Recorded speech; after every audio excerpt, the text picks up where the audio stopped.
The past few hours in Newcastle have been unlike anything the fans are used to. There's a feeling in the air, a mix of disbelief and frustration, echoing through every conversation in pubs, WhatsApp groups, and even in the glances exchanged around St. James Park.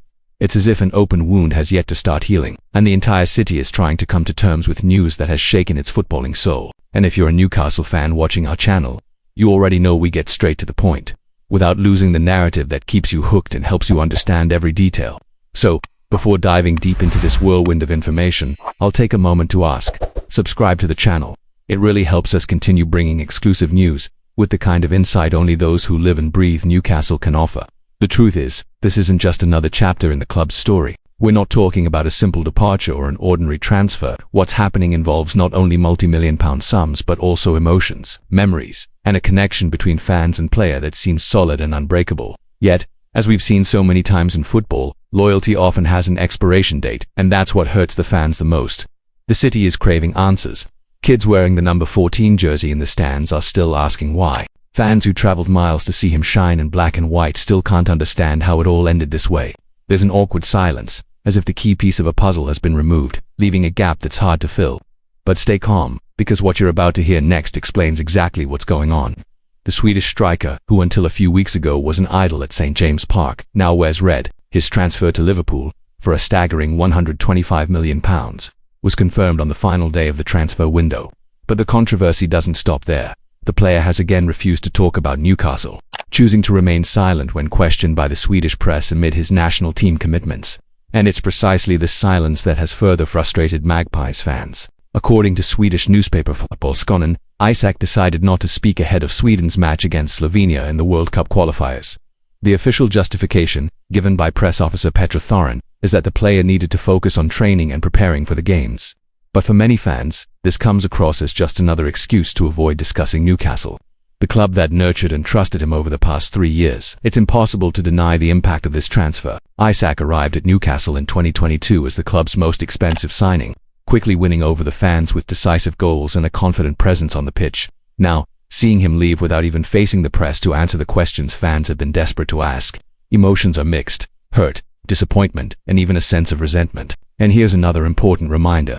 If you're someone who follows every detail of this saga and doesn't want to miss any updates about Newcastle's future, make sure to subscribe to the channel right now.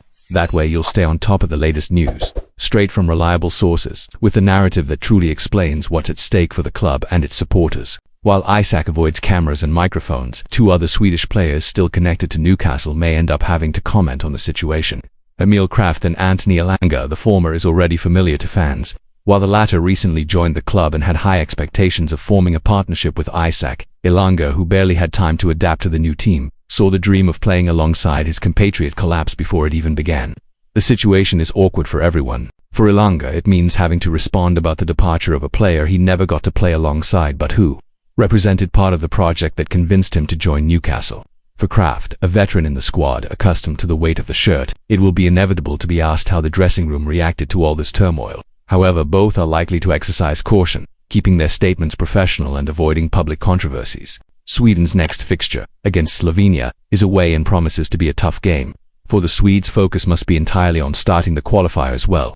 But for Newcastle fans, this scenario adds even more frustration. Everyone wanted Isak to speak, to face the cameras, to show respect to the club and its supporters. Yet the silence remains the answer. Sources like Fotbollsconen confirm that there is no plan for Isak to speak publicly about his departure. So far, his only direct statement has been a brief message of thanks to Newcastle and the fans, with no apology or mention of the circumstances of the transfer. For many supporters, this feels cold, a detachment that contrasts sharply with the affection they have always shown him. And this is exactly where the wound hurts the most. The feeling that the player forced his exit without considering the emotional impact on the club and its fans. Football is a business, yes, but it's also emotion, passion, and memory. Seeing a player disregard that cuts deep, which is why discussions continue to rage in Newcastle while Isak goes about his life in Liverpool. If you've made it this far, you've probably realized that this story is far from over. So, once again, I invite you, subscribe to the channel and follow every chapter of this story with us. There's still plenty to come, from the financial impact of the sale to how Eddie Howe plans to reorganize the attack without Isak. And here, you won't miss a thing. Now, the big question is, how will Newcastle deal with this loss? Isak's departure represents not only the absence of goals but also the need to rethink the way the team plays.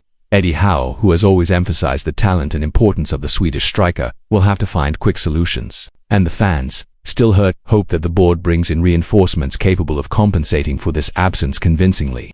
But here's the final reflection. No matter how much it hurts to lose a player, Newcastle is bigger than any individual. The fans have proven countless times their strength, loyalty, and unwavering passion. It is precisely this passion that will sustain the club during this difficult period. The future is still open, and you can be sure that every detail will be covered here on the channel, with the right sources and the narrative you deserve.